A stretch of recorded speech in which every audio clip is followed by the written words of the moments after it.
Hello friends, आजच्या व्हिडिओमध्ये आपण क्लास 9 मॅथ्स पार्ट 1 याची युनिट टेस्ट नंबर 1 त्याचा एक प्रॅक्टिस क्वेश्चन पेपर सोडवून घेऊ. त्या प्रश्नपत्रिकेचं स्वरूप, त्याच्यामध्ये असणारी मार्किंग सिस्टीम आणि त्या प्रश्नाची उत्तर कशी द्यायची ते आपण या आजच्या व्हिडिओमध्ये पाहू. तर ही प्रश्नपत्रिका 2023-24 या वर्षाची रयत शिक्षण संस्थेची आहे. तर त्याच्यामध्ये पहिला जो पार्ट आहे तो मॅथ्स पार्ट 1. आजच्या व्हिडिओमध्ये आपण पार्ट 1 चा क्वेश्चन पेपर सोडवून घेऊया. पहिला प्रश्न असा आहे, choose the correct alternative answer for the question given below. खाली दोन प्रश्न दिलेत. हे जे प्रश्न आहेत ते MCQ म्हणजेच मल्टिपल चॉईस क्वेश्चन्स या प्रकारात असतात. म्हणजे आपल्याला एक प्रश्न आणि त्याच्यासाठी 4 पर्याय दिलेले असतात. पहिला प्रश्न असा आहे, which is based on the topic set. If t is equal to in curly bracket 1, 2, 3, 4, 5 and m is equal to 3, 4, 7, 8, then t union m is equal to dot dot. हे 4 पर्याय दिलेत. तर त्याच्यासाठी आपल्याला t युनियन m काढायचा आहे. दोन सेट्सचा union म्हणजेच काय, तर त्याच्यामध्ये असणारे सगळे एलिमेंट्स आपण एकत्र करतो. पहिल्यांदा सेट t मधले एलिमेंट्स जर आपण घेतले तर तिथं 1, 2, 3, 4, 5 हे सगळे एलिमेंट्स आहेत आणि नंतर m मध्ये 3, 4, 7, 8 आहे. पैकी 3 आणि 4 आपण ऑलरेडी इथे एकदा घेतलेला आहे, त्यामुळे तो पुन्हा रिपीट करायचं नाही. ते सोडून काय आहे तर 7 and 8. So this is the set t union m. आता हा ऑप्शन आपल्याला दिला आहे C मध्ये. So option C is the correct alternative for this question. Second question is, what is the order of surd cube root of square root of 5? ह्या surd ची आपल्याला order लिहायची आहे. मग surd जो असतो, suppose nth root of a, हा जो surd आहे त्याच्यामध्ये n is called as order of a set, a ला म्हणतो आपण रेडिकँड. मग आता ह्या प्रश्नासाठी हा जो आपल्याला surd दिलेला आहे cube root of square root of 5, त्याची ऑर्डर काढायची. पण ह्याच्यामध्ये दोन सर्ड्स आहेत. म्हणजे इथं क्यूब रूट आहे आणि त्याच्या आतमध्ये पुन्हा एक स्क्वेअर रूट आहे. म्हणजे ज्यावेळेला इथं आणि रॅडिकँड आहे 5, म्हणजे ज्यावेळेला इथं ऑर्डर दिलेली नसते त्यावेळेला ते 2 असते.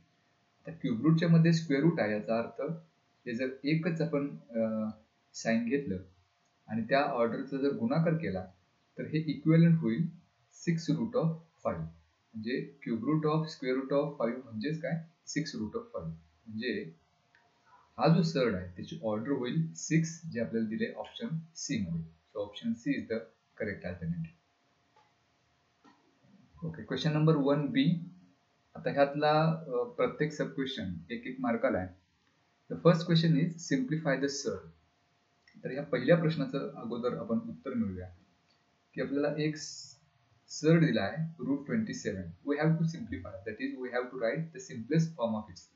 So we have to split 27, which is under the square root sign, such that one of the coefficients or one of the factors must be a perfect square. म्हणजे ह्या 27 असे दोन फॅक्टर्स पाडायचे की त्यातला एक परफेक्ट स्क्वेअर असला पाहिजे. मग असे दोन फॅक्टर्स पडतील. 9 into 3 पैकी 9 हा परफेक्ट स्क्वेअर आहे. त्यामुळं तो जर स्क्वेअर रूट साइनच्या बाहेर घेतला तर त्याचं स्क्वेअर रूट घ्यायचं म्हणजेच 3, आणि इथं under the square root sign we should have 3. So root 27 म्हणजेच काय, 3 root 3. So this is the simplest form. आता दुसरा प्रश्न आहे, write the following set using rule method.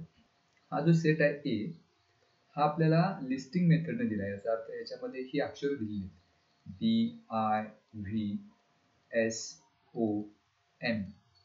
हा आपल्याला रूल मेथडने लिहायचा आहे. म्हणजेच आपल्याला याच्यामध्ये एक रूल शोधायचा आहे. So while writing the set in rule method, we have to write a is equal to in curly bracket x such that x is a letter. म्हणजे ते x जे आहे ते लेटर आहे एखाद्या शब्दामधलं. मग आता विचार आपण असा करायचा की हे जे सगळे अक्षर आहेत DIVSOM, याच्यापासून कोणता इंग्लिश शब्द तयार होतोय, तर तो तयार होतोय डिव्हिजन, DIVISION. मग तर प्रॉपर्टी आपली अशी असणार आहे, x is a letter in the word division.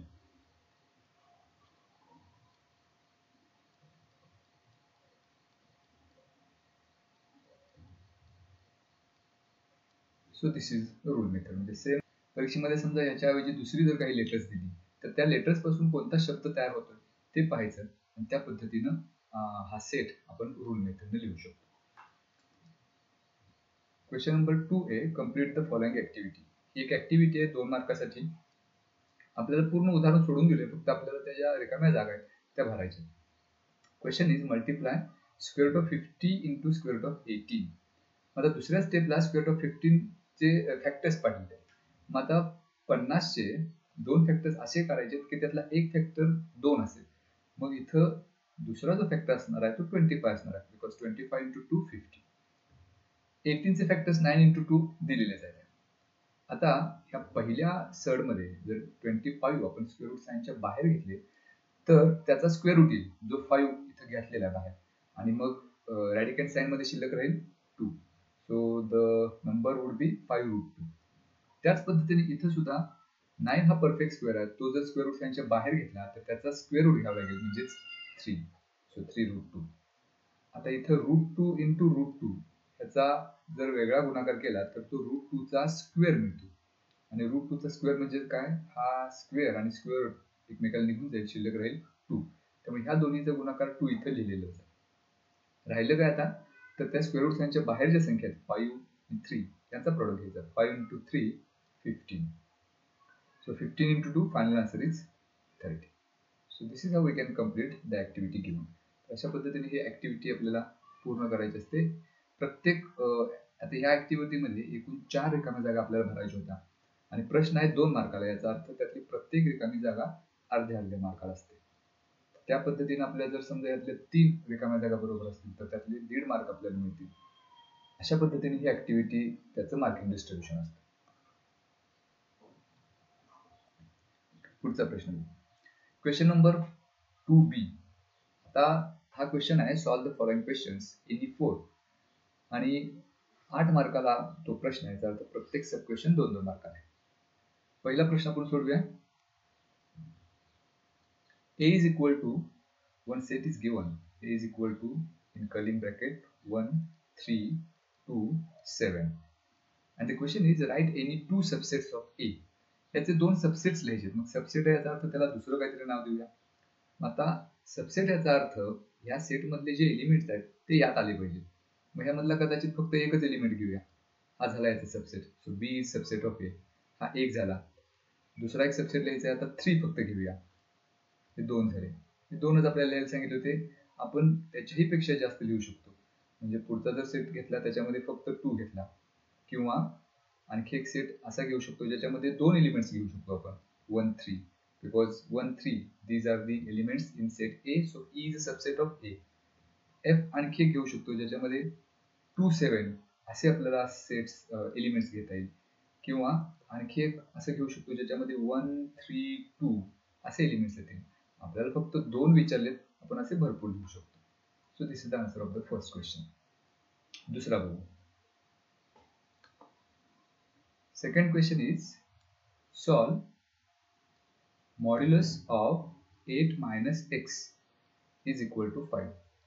हे मॉड्युलस साइन जे असतात ते पॉझिटिव्ह आणि निगेटिव्ह नंबर साठी असतात. थोडक्यात हे डिस्टन्स आपण मोजत असतो एखाद्या पॉइंट पासून दुसऱ्या पॉइंटला, आणि डिस्टन्स हे कधी निगेटिव्ह नसतं. त्यामुळे जेव्हा केव्हा मॉड्युलस साइन असेल आणि ते जर मॉड्युलस साइन आपण काढून टाकलं, म्हणजे समजा हे इक्वेशन आपल्याला सोडवायचं असेल तर हे मॉड्युलस साइन काढावं लागेल.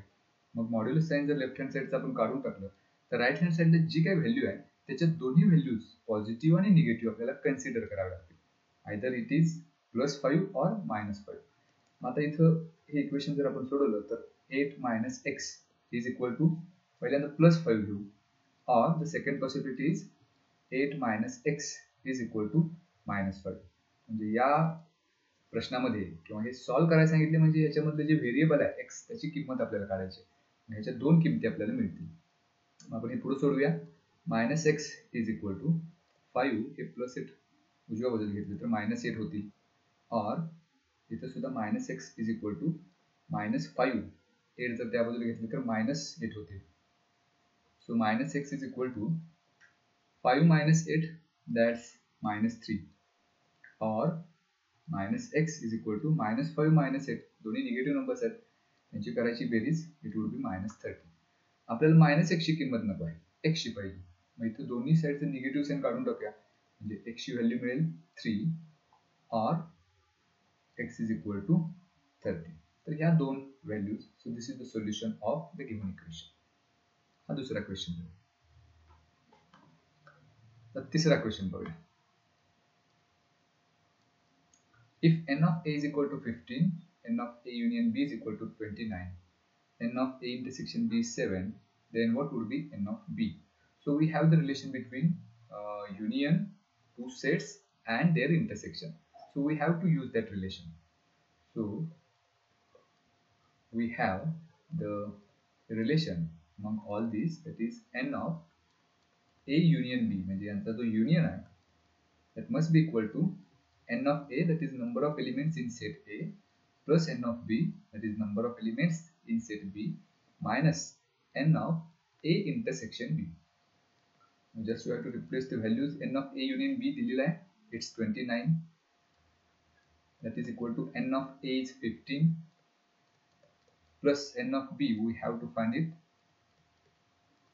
minus n of a intersection b is 7. So 29 is equal to 15 आणि minus 7 यांची इथे बेरीज करता येईल. 15 minus 7, that is 8, plus n of b. आपल्याला विचारलं n of b किती, त्यामुळे 8 जे आहेत ते आपण लेफ्ट हँड साइडला घेऊया, म्हणजे इथे 29 minus 8 होतील, that is equal to n of b. So 29 minus 8, that's 21, is equal to n of b. So the finally value of n of b, that is the number of elements in set B, is 21. So this is our answer.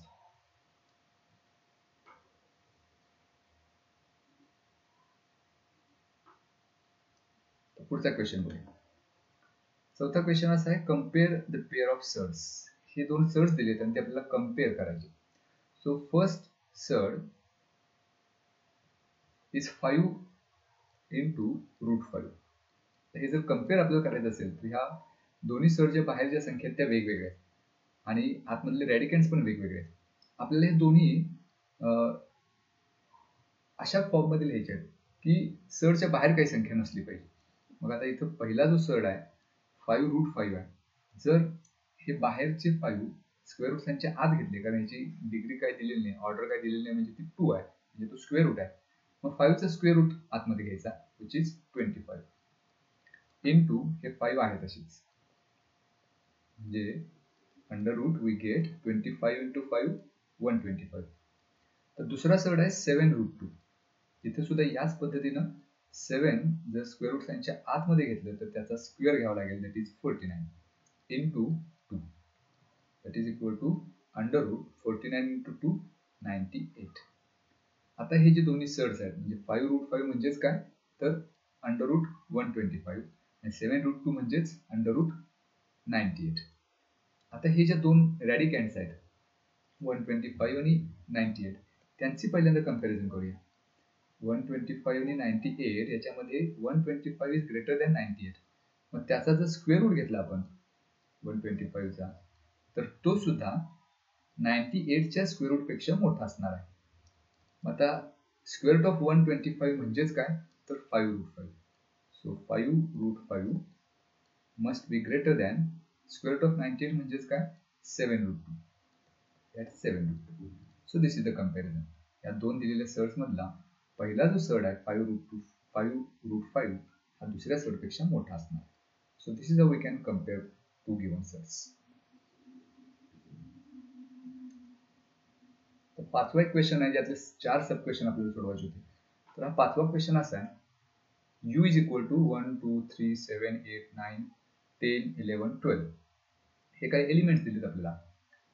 p हा एक दुसरा set दिला ज्याच्यामध्ये elements आहेत 1 3 7 and 10. Then show that sets u p and p dash by Venn diagram. म्हणजे हे 3 sets दाखवायचे आहेत, u p आणि p डॅश. p डॅश म्हणजेच p complement of set p. त्यातले 2 सेट तर दिलेलेच आहेत, पण ते आपल्याला दाखवायचे आहेत Venn diagram. So we can use various geometrical figures to represent a set which are called as Venn diagrams. म्हणजे हे जे आपल्याला दिलेले सेट लिस्टिंग मेथडनं, तर त्यांच्याऐवजी जर आपण काही आकृत्या वापरल्या तर त्यांना वेन डायग्राम्स म्हणतो आपण. सर्वात अगोदर युनिव्हर्सल सेट हा सर्वात मोठा असणार आहे, तो आपण या रेक्टँगल मध्ये दाखवूया. So this is your universal set, त्याला नाव देऊ यू. तर त्याच्यामध्ये पी हा एक सेट जो आहे तो सर्कल न दाखवू, त्याला नाव देऊ पी. आणि त्याच्यामध्ये एलिमेंट्स आहेत 1, 3, 7 अँड 10. हा झाला सेट पी. आता पी डॅश म्हणजे काय? Suppose if we have to write P dash, P dash is a complement of P. म्हणजे या पी डॅश मध्ये आपल्याला असे एलिमेंट्स घ्यायचे आहेत जे पी मध्ये नाहीत पण यू मध्ये आहेत.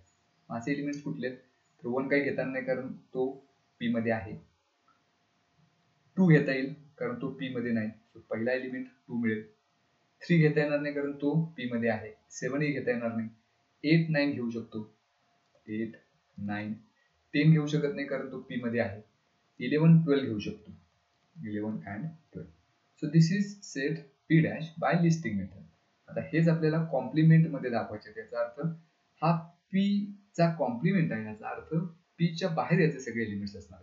हा पहिला जो सर्कल आहे तो आपण पी न दाखवला, त्या सर्कलच्या बाहेर आणि यू मध्ये हे सगळे एलिमेंट्स आपण आता दाखवूया. किंवा आपण त्याला आणखी एखादा सर्कल घेऊया, त्याला नाव देऊया पी डॅश, जो पी पासून वेगळा आहे. त्याच्यामध्ये एलिमेंट्स पी डॅश मध्ये लिहूया 2, 8, 9, 11 and 12. So this is the representation of these sets by using Venn diagram.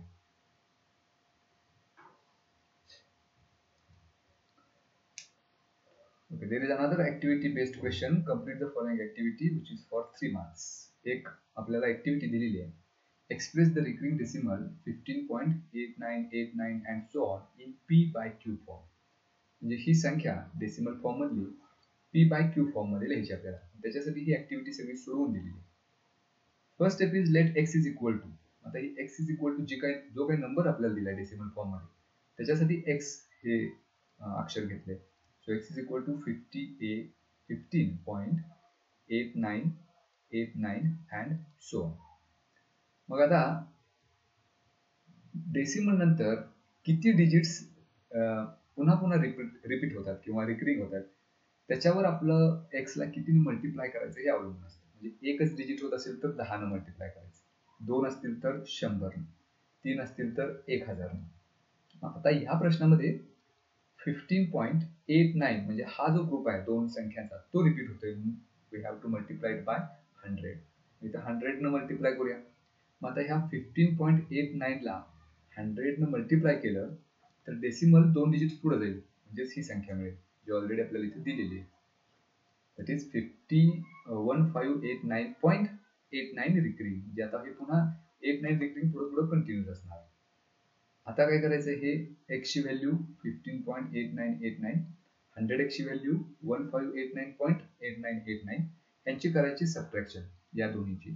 So 100x मधून x म्हणजे लेफ्ट हँड साइड मधून लेफ्ट हँड साइड इथं सबट्रॅक्ट केलेली आहे. राईट हँड साइड मधून राईट हँड साइड सबट्रॅक्ट करायची. इथं हे जे इक्वेशन आहे याला आपण इक्वेशन 2 म्हणू, याला इक्वेशन 1 म्हणू. तर इक्वेशन 2 मधली जी राईट हँड साइड आहे 1589.89 रिकरिंग, याच्यातून 1 ची राईट हँड साइड म्हणजे 15.89 रिकरिंग सबट्रॅक्ट करायची. मग इथं 100x मायनस x उत्तर मिळेल 99x. आणि इथं ही जर वजाबाकी आपण अशा पद्धतीने केली 1589.89 रिकरिंग मायनस डेसिमल खाली डेसिमल द्यायचा वजाबाकी करता, डेसिमलच्या पलीकडे आहे 89 रिकरिंग, त्याच्या अलीकडे आहे 15, यांची करायची वजाबाकी. मग इथं 89 रिकरिंग आहे, याचा अर्थ हे किती रिपीट झाली तर त्या प्रत्येकामधून 8 मधून 8 जाईल, 9 मधून 9 जाईल, उत्तर मिळेल 0. 9 5 गेले 4, 8 1 गेले 7, 5 1. सो 1574.0 म्हणजेच 1574 इथं वजाबाकी दिलेलीच आहे.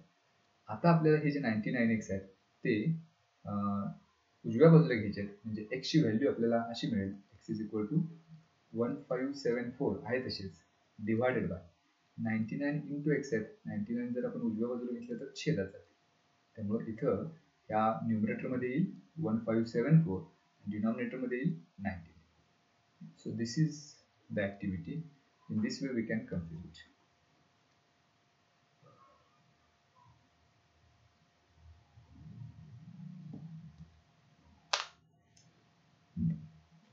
हा पुढचा एक प्रश्न आहे. क्वेश्चन नंबर 3B मध्ये any one. We have to solve any one by for 3 marks. 70 trees were planted by Parth and 90 trees were planted by Pradnya on the occasion of tree plantation week. Out of these, 25 trees are planted by both of them together. How many trees were planted by Parth or Pradnya? और म्हणल्यानंतर लक्षात घ्यायचं की इथं आहे union आणि and म्हणल्यानंतर लक्षात ठेवायचं तो असतो इंटरसेक्शन. मग इथं आपल्याला विचारलंय प्लांटेड बाय पार्थ और प्रज्ञा म्हणजे पार्थनं किंवा प्रज्ञानं लावलेल्या झाडांची संख्या किती, म्हणजे आपल्याला थोडक्यात इथं त्यांचा युनियन काढायचा. मग इथं 70 trees were planted by Parth. मग आपण त्याच्यासाठी एक अक्षर घेऊया की त्या सेटला आपण नाव देऊ पी, पार्थसाठी पी. मग एन ऑफ पी काय असेल? एन ऑफ पी म्हणजेच पार्थनं लावलेली झाड, तर ती दिलेली 70. So N of P is equal to 70. आता प्रज्ञासाठी आर हे अक्षर घेऊया. प्रज्ञाने जी झाडं लावलेली आहेत त्यांचा सेट, त्याच्यासाठी आर अक्षर घेऊ म्हणजे एन ऑफ आर, याचा अर्थ प्रज्ञाने लावलेली झाड आहे 90. So it would be is equal to 90. तर त्याच्या पुढे दिले out of this 25 trees were planted by both of them. Both of them म्हणजे या दोघांनी लावलेले, म्हणजे तो कॉमन फॅक्टर आहे आणि कॉमन फॅक्टर म्हणजेच intersection. So N of P intersection R is equal to 25. आता ह्याच्यावरून मगाशी जे आपण रिलेशन वापरलं युनियन आणि इंटरसेक्शन मधलं, ते रिलेशन इथं वापरायचं आहे. म्हणजे N of P union R काढायचं आहे. म्हणजे आर हा शब्द इथं आहे, याचा अर्थ ते युनियन काढायचं आहे. मग त्याच्यासाठी फॉर्म्युला काय? एन ऑफ पी म्हणजे पहिला set plus N of R minus N of P intersection R. त्याच्यात व्हॅल्यू सबस्टिट्यूट करूया. N of P is 70 plus N of R 90 minus n of p intersection r is 25. So 90 plus 70, it is 160 minus 25. So 160 minus 25, it is 135. So n of p union r is equal to 135. म्हणजेच काय? There are 135 trees which are planted by Parth और प्रज्ञा. और याचा अर्थ पार्थनं किंवा प्रज्ञानं लावलेल्या झाडांची संख्या 135. Okay, this is the next question. Observe the Venn diagram and write the given sets. हे सेट्स लिहायचे आहेत U A B, A union B, A intersection B and A union B complement. हा प्रश्न सर्वात सोपा असतो कारण डायग्राम आपल्याला दिलेली असते, त्याच्यामध्ये ते एलिमेंट्स असतात. तर ह्या वेन डायग्राम मध्ये, आता या वेन डायग्राम मध्ये सर्वात बाहेरचा सेट युनिव्हर्सल सेट तो रेक्टँगल ने दाखवलाय. त्याच्या आतमध्ये दोन सेट्स आहेत ए आणि बी. तर त्या ए मधले हे एलिमेंट्स आहेत, बी मधले एलिमेंट्स आहेत.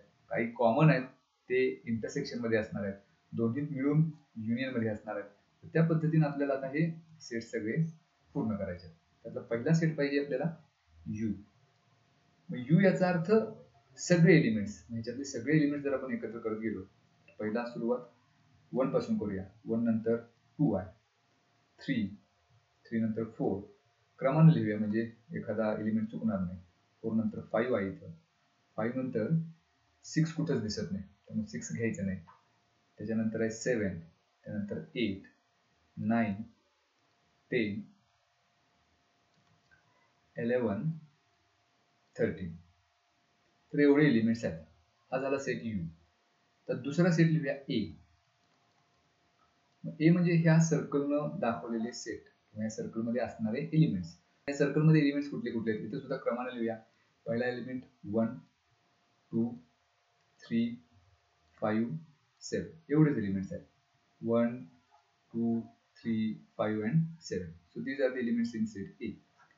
तर पुढचा सेट विचारले आपल्याला B. So B can be written as. आता बी मध्ये असणारे सगळे एलिमेंट्स इथे कुठले आहेत? 1, 5, 8, 9 and 10. तर ते क्रमाने लिहूया. 1, 5, 8, 9, 10. त्याच्यानंतर पुढचा सेट विचारला आपल्याला ए युनियन बी. म्हणजे ए आणि बी मध्ये असणारे सगळे एलिमेंट्स एकत्र करायचे. म्हणजे या दोन सर्कल्स मधले हे सगळे एलिमेंट्स. यातला पहिला एलिमेंट आहे 1, 2 3 त्यानंतर 5 7 8 9 10 हे सगळे एलिमेंट्स आपण घेतले एकत्र. तर हे वेन डायग्राम वरून आपण हे एलिमेंट्स लिहिले. पाहिजे तर ह्या दोन्हीचं कंपॅरिझन करून सुद्धा ह्यामधले सुद्धा एलिमेंट्स इथं आपण घेऊ शकतो. म्हणजे 1 2 3 5 7 8 9 10. पुन्हा एकदा या सेटवरून जरी लिहिलं तरी सुद्धा तेच एलिमेंट्स आपल्याला मिळणार आहेत.